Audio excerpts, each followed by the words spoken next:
আসসালামু আলাইকুম guys, welcome back to my channel. আজকে আমি আপনাদেরকে চিকেন নাগা উইংস তৈরি করে দেখাবো। আর আজকের এই চিকেন নাগা উইংসটা আমি খুবই কম উপকরণ দিয়ে সহজে তৈরি করেছি। আর এর টেস্ট আপনারা না খেলে বুঝতেই পারবেন না, তাই আমার এই রেসিপিটি ফলো করে বাসায় একবার হলেও ট্রাই করবেন। তো চলুন দেখে নেওয়া যাক কীভাবে এই চিকেন নাগা উইংস তৈরি করতে হয়। তার জন্য আমি এখানে কিছু চিকেন উইংস নিয়ে নিয়েছি। আর উইংসের চামড়াটা আমি ফালাইনি, দেখতে পাচ্ছেন। আপনারা চেষ্টা করবেন উইংসের চামড়া সহ এটা তৈরি করার। আমি খুব ভালোভাবে উইংসটা পরিষ্কার করে দেন ধুয়ে নিয়েছি। এখন একটি মিক্সিং বোলের মধ্যে উইংসগুলো নিয়ে নিয়েছি। আর এর মধ্যে আমি 1 টেবিল চামচ পরিমাণ লেবুর রস দিয়ে দিলাম আর 1.5 টেবিল চামচ পরিমাণ সয়া সস দিয়ে দিলাম। দিয়ে দিচ্ছি 1 টেবিল চামচ পরিমাণ আদা বাটা আর 1 টেবিল চামচের কিছুটা কম রসুন বাটা। আর আমি এখানে 8টা উইংস নিয়েছি, তাই ওই অনুযায়ী আমি মশলা দিচ্ছি। আমি দিয়ে দিলাম 1 চামচের কিছুটা কম লবণ, কারণ সয়া সস দিয়েছি আর সয়া সসে কিন্তু এমনিতেই লবণ থাকে, তাই একটু লবণটা বুঝে শুনে অ্যাড করবেন। আর দিয়ে দিলাম 1/2 চামচ পরিমাণ কালো গোলমরিচের গুঁড়া। আপনারা চাইলে সাদা গোলমরিচের গুঁড়াটাও দিতে পারেন। আর 1 চামচ পরিমাণ ভর্তি করে আমি মরিচের গুঁড়া দিয়ে দিলাম। ঝাল আপনারা যে যেরকম খেতে পছন্দ করেন সেই অনুযায়ী মরিচের গুঁড়াটা অ্যাড করে দিবেন এর মধ্যে। এখন আমি সব মশলা এবং চিকেন উইংসগুলো একসাথে ম্যারিনেট করে নিব। সব কিছু খুব ভালোভাবে ম্যারিনেট করে নিতে হবে, যাতে প্রত্যেকটা উইংসের মধ্যে মশলা একদম ভালোভাবে লাগে।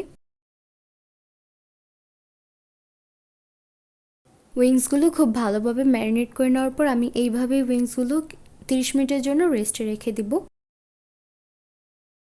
চিকেন উইংসগুলো 30 মিনিট রেস্টে রাখার পর আমি এখন এর মধ্যে 1/3 কাপ পরিমাণ ময়দা দিয়ে দিলাম আর 2 টেবিল চামচ পরিমাণ কর্নফ্লাওয়ার দিয়ে দিচ্ছি। কর্নফ্লাওয়ারটা দিচ্ছি যাতে একটু উইংসগুলো একটু ক্রিস্পি হয় ভাজার পরে। এখন আমি কর্নফ্লাওয়ার, ময়দা এবং সব কিছু খুব ভালোভাবে আবারও মিশিয়ে নিব। আর এইখানে যদি আপনাদের কোনো এক্সট্রা পানি লাগে আপনার এর মধ্যে অ্যাড করবেন। আমার এখানে প্রায় 3 টেবিল চামচের মতো পানি লেগেছে এটাকে একটা সুন্দর একটা পারফেক্ট কনসিস্টেন্সিটা আনার জন্য। আমি আপনাদেরকে কনসিস্টেন্সিটা দেখিয়ে দিচ্ছি, কিন্তু তার আগে আপনারা ময়দাটা আগে খুব ভালোভাবে মিশিয়ে নেবেন, দেখবেন যে পানি লাগবে কি না।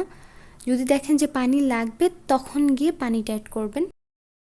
দেখতেই পাচ্ছেন কনসিস্টেন্সিটা এইরকম হবে, যাতে উইংসের গায়ে এই ময়দার এই ব্যাটারটা এভাবে লেগে থাকে। আর খুব বেশি পানি দিবেন না, বেশি ব্যাটারটা লিকুইড হয়ে গেলে কিন্তু উইংসের গায়ে ময়দার এই কোটিংটা থাকবে না, আর তখন কিন্তু ভাজার পরে উইংসগুলো আর ক্রিস্পি হবে না।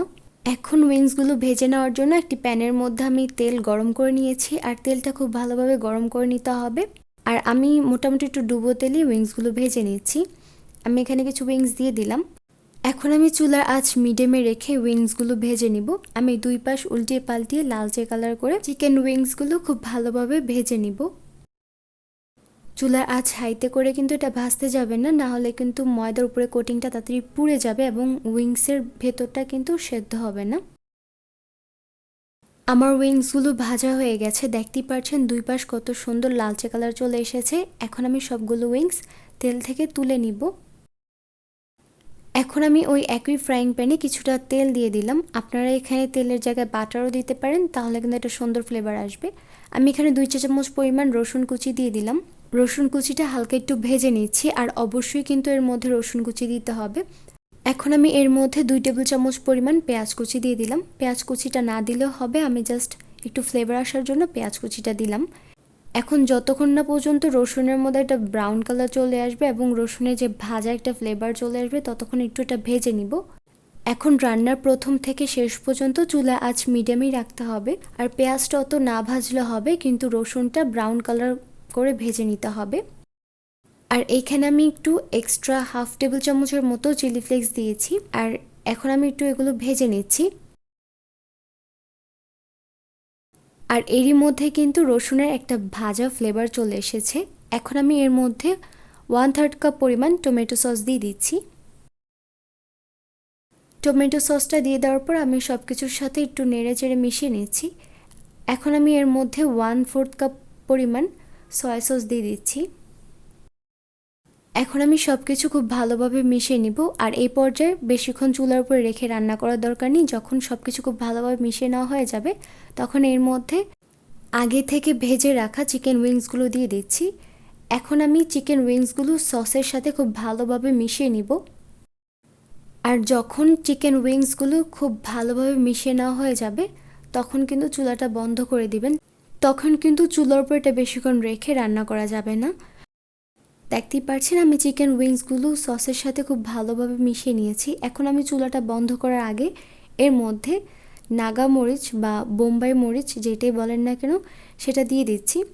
আর রান্নার শেষে কিন্তু এই মরিচটা এর মধ্যে অ্যাড করবেন, তাহলে একটা সুন্দর চিকেন উইংসের মধ্যে এই মরিচের ফ্লেভার পাবেন। আর সব কিছুর একটা পারফেক্ট ব্যালেন্সের জন্য 1/2 চামচ পরিমাণ চিনি দিয়ে সব কিছু মিশিয়ে নিলে আমাদের চিকেন নাগা উইংস তৈরি। তো দেখতেই পারলেন কত সহজে তৈরি করে নেওয়া যায় চিকেন নাগা উইংস। আশা করছি আজকের এই ভিডিওটি ভালো লেগেছে। ভিডিওটি ভালো লাগলে লাইক, কমেন্ট, শেয়ার এবং চ্যানেলটি সাবস্ক্রাইব করতে ভুলবেন না। তো আজকে এই পর্যন্তই। আল্লাহ হাফেজ।